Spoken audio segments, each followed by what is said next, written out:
ഒരു കാര്യം ചോദിക്കട്ടെ, ലോകത്തെവിടെയെങ്കിലും ഒരു യുദ്ധം തുടങ്ങിയെന്ന് കേട്ടാൽ നമ്മൾ മലയാളികൾ ആദ്യം ഓർമ്മ വരുന്നത് എന്താവും? തീർന്നു, ഇനിയിപ്പോൾ സ്വർണ്ണവില റോക്കറ്റ് പോലെ ഉയരും, ആരെങ്കിലും കല്യാണം കഴിക്കാൻ വെച്ചിട്ടുണ്ടെങ്കിൽ പെട്ടു. ഇതല്ലേ നമ്മളെല്ലാവരും ആദ്യം പറയാറുള്ളത്. വർഷങ്ങളായി നമ്മൾ കണ്ടിട്ടുള്ളതും അതാണ്. യുദ്ധം വന്നാൽ സ്വർണത്തിന് വില കൂടും. പക്ഷേ ഇത്തവണ ഈ ടോട്ടൽ നമ്മളൊരു കാൽക്കുലേഷന് ഒരു മാറ്റം വന്നിരിക്കുന്നു. കഥകളൊക്കെ മാറി മറിഞ്ഞിരിക്കുന്നു. ഈ അമേരിക്കയും ഇസ്രായേലും ഇറാനും തമ്മിലുള്ള കോൺഫ്ലിക്റ്റ് ഒരു പീക്കിലെത്തിയ സമയത്ത് എല്ലാവരും കരുതിയത് സ്വർണം പഴയ റെക്കോർഡുകൾ ഭേദിച്ച് മുകളിലോട്ട് പോകുമെന്നാണ്. പക്ഷെ സംഭവിച്ചത് എന്താണ്? എല്ലാവരെയും നെട്ടിച്ചുകൊണ്ട് സ്വർണ്ണവില താഴോട്ട് പോകും. യുദ്ധം വന്നിട്ടും സ്വർണത്തിന് എവിടെയാണ് അടിപതറിയത്? ഡോളറും അമേരിക്കൻ ഗവൺമെന്റും ചേർന്ന് സ്വർണത്തെ എങ്ങനെയാണ് ഈ കളിയിൽ പൂട്ടിയത്? വളരെ സിമ്പിളായി, ഒട്ടും ബോറടിപ്പിക്കാത്ത രീതിയിൽ ഞാൻ നിങ്ങൾക്ക് വിശദീകരിച്ചു തരാം. ഈ വീഡിയോ ഫുള്ളായി കാണണം, കാരണം നിങ്ങളുടെ പോക്കറ്റിനെ ബാധിക്കുന്ന വലിയൊരു കാര്യം ഇതിൽ ഒളിഞ്ഞിരിക്കുന്നുണ്ട്. എൻ്റെ പേര് Sadiq. Welcome to Sadiq talk. ഇത്തവണത്തെ യുദ്ധം എങ്ങനെയാണ് മറ്റു യുദ്ധവുമായി വ്യത്യാസമായിരിക്കുന്നത്? നിങ്ങൾക്കറിയാം, കുറച്ചു കാലം മുമ്പ് റഷ്യ ഉക്രൈൻ യുദ്ധം തുടങ്ങിയ സമയത്ത് നിങ്ങൾക്ക് ഓർമ്മയുണ്ടോ? അന്ന് ആഗോള വിപണിയിൽ സ്വർണ്ണവില ഒരൊറ്റയടിക്ക് കുതിച്ചുയർന്നു. അന്നില്ലാത്ത എന്തു മാറ്റമാണ് ഇത്തവണ ഉണ്ടായത്? അവിടെയാണ് വൻകിട നിക്ഷേപകരുടെ ബുദ്ധി നമ്മൾ ശ്രദ്ധിക്കേണ്ടത്. റഷ്യ എന്ന് പറയുമ്പോൾ ലോകത്തിലെ ഏറ്റവും വലിയ എണ്ണയും ഗ്യാസും ഒക്കെ ഉൽപ്പാദിപ്പിക്കുന്ന രാജ്യമാണ്.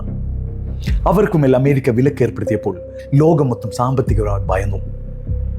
എണ്ണ കിട്ടാതാകുമോ എന്ന ഭയത്തിൽ, ആ പേടിയിലാണ് അന്ന് സ്വർണ്ണവില കൂടിയത്. പക്ഷേ ഇത്തവണ മിഡിൽ ഈസ്റ്റിലെ പ്രശ്നമുണ്ടായപ്പോൾ, ആ വാറിന് ഇല്ലെങ്കിൽ അമേരിക്കൻ അറ്റാക്കിന് മുമ്പ് അമേരിക്ക വെനിസ്വേലയിലെ ഓയിൽ റിസർവ് കംപ്ലീറ്റ്ലി കൺട്രോൾ ചെയ്തിരുന്നു. ഇത് വാച്ച് ചെയ്ത വമ്പൻ നിക്ഷേപകർ നേരത്തെ തന്നെ ഒരു കാര്യം കണക്കുകൂട്ടി. ഈ യുദ്ധം കൊണ്ട് ലോകത്തെ എണ്ണ വിതരണം അത്ര പെട്ടെന്നൊന്നും മുടങ്ങില്ല എന്ന്. അതുകൊണ്ട് തന്നെ മാർക്കറ്റിൽ വലിയൊരു ഭീതി ഉണ്ടായില്ല. കാര്യങ്ങൾ കൈവിട്ടു പോകില്ലെന്ന ആ ആത്മവിശ്വാസം, ആ കോൺഫിഡൻസ് ആണ് വമ്പൻ സ്രാവുകൾക്ക് ഉണ്ടായിരുന്നത്. ആ ആത്മവിശ്വാസം കാരണം അവർ പണം സ്വർണത്തിൽ ഇടുന്നതിന് പകരം മറ്റൊരു സേഫായ സ്ഥലത്തോട്ട് മാറ്റി. എന്താണ് അന്താരാഷ്ട്ര വിലയും നമ്മുടെ നാട്ടിലെ വിലയും തമ്മിലുള്ള ഹ്യൂജ് ഡിഫറൻസ്? നമ്മുടെ നാട്ടിലെ ഒരു കാര്യം പറയാം. പലരും ചോദിക്കാറുണ്ട്, അമേരിക്കയിലൊക്കെ സ്വർണത്തിന് വില കുറഞ്ഞു എന്ന് TV-യിൽ നമ്മൾ കാണുന്നുണ്ട്. പക്ഷേ നമ്മുടെ നാട്ടിലെ ജ്വല്ലറിയിൽ ചെല്ലുമ്പോൾ വലിയ വ്യത്യാസമൊന്നും കാണുന്നില്ല എന്ന്. അതിന് കാരണം നമ്മുടെ രൂപയുടെ വിലയാണ്. അന്താരാഷ്ട്ര വിപണിയിൽ സ്വർണ്ണവില കുറഞ്ഞാലും ഡോളറിനെതിരെ നമ്മുടെ ഇന്ത്യൻ റുപ്പീസിന് മൂല്യം ഇടിയുകയാണെങ്കിൽ നാട്ടിലെ സ്വർണ്ണവില അത്ര പെട്ടെന്ന് കുറഞ്ഞതായിട്ട് നമുക്ക് ഫീൽ ചെയ്യില്ല.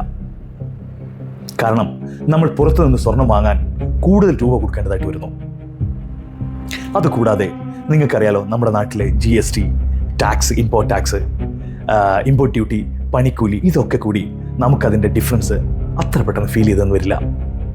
അതുകൊണ്ടാണ് ഗ്ലോബൽ മാർക്കറ്റിൽ വില കുറയുന്നതിൻ്റെ ആ മുഴുവൻ ലാഭവും നമ്മുടെ പോക്കറ്റിലോട്ട് എത്താത്തത്. ഇനി നമുക്ക് ഡോളറിൻ്റെ പവറിനെ പറ്റി നമുക്ക് സംസാരിക്കാം.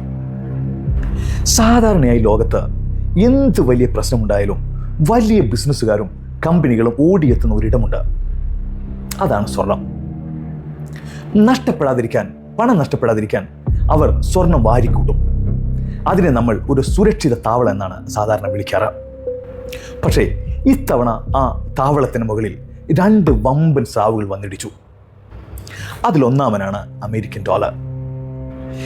യുദ്ധപ്പേടി വരുമ്പോൾ വലിയ നിക്ഷേപകർ നോക്കുക തങ്ങളുടെ പണം വേഗത്തിൽ മാറ്റാൻ പറ്റുന്ന സുരക്ഷിതമായ കറൻസി ഏതാണെന്നാണ്. അതിന് ലോകം ഇന്നും ഏറ്റവും കൂടുതൽ വിശ്വസിക്കുന്നത് ഡോളറിനെയാണ്.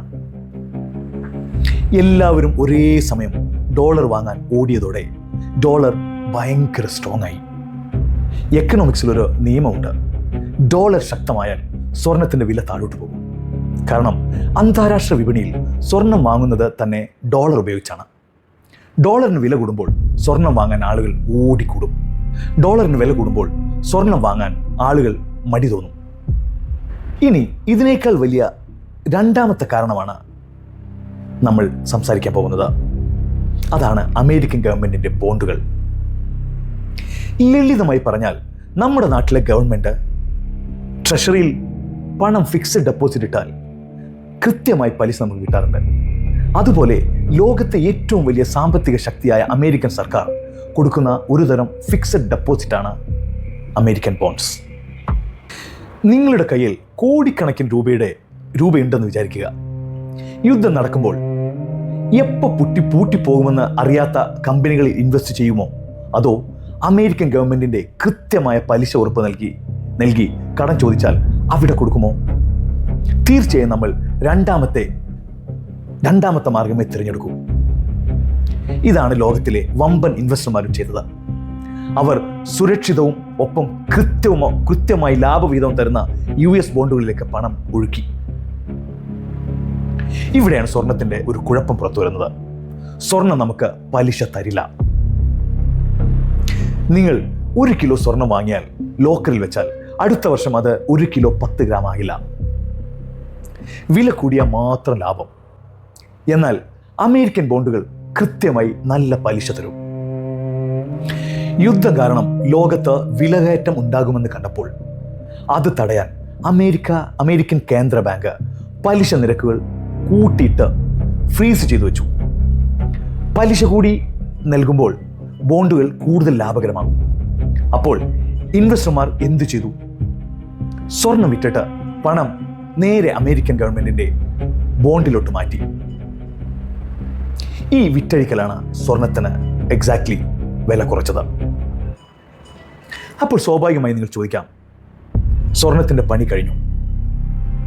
നോ, അങ്ങനെയൊന്നും വിചാരിക്കുകയേ ചെയ്യരുത്.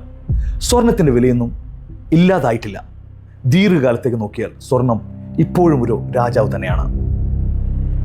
നമ്മുടെ ഇന്ത്യയുടെ RBI പോലുള്ള ലോകത്തിലെ വലിയ കേന്ദ്ര ബാങ്കുകളെല്ലാം ഇപ്പോഴും വൻതോതിൽ സ്വർണം വാങ്ങിക്കൂട്ടുന്നുണ്ട്. പക്ഷേ താൽക്കാലികമായി ഡോളറിന്റെ കരുത്തും ബോണ്ടുകളിലെ നല്ല പലിശയും സ്വർണത്തിന് വലിയൊരു പാരയായി എന്ന് മാത്രം. ഈ യുദ്ധം നമ്മളെ ഒരു വലിയ പാഠം പഠിപ്പിക്കുന്നുണ്ട്. എല്ലാ യുദ്ധകാലത്തും സ്വർണം ഒരേ രീതിയിലല്ല പെരുമാറുന്നത്. യുദ്ധത്തെക്കാൾ വലിയ പവർ ചിലപ്പോൾ ബാങ്കുകളിലെ പലിശ നിരക്കിനാണ്. ഇനി വരുന്ന മാസങ്ങളിൽ അമേരിക്ക അവരുടെ പലിശ നിരക്ക് കുറയ്ക്കാൻ തീരുമാനിച്ചാൽ സ്വർണത്തിന് വീണ്ടും വില കൂടിയേക്കാം.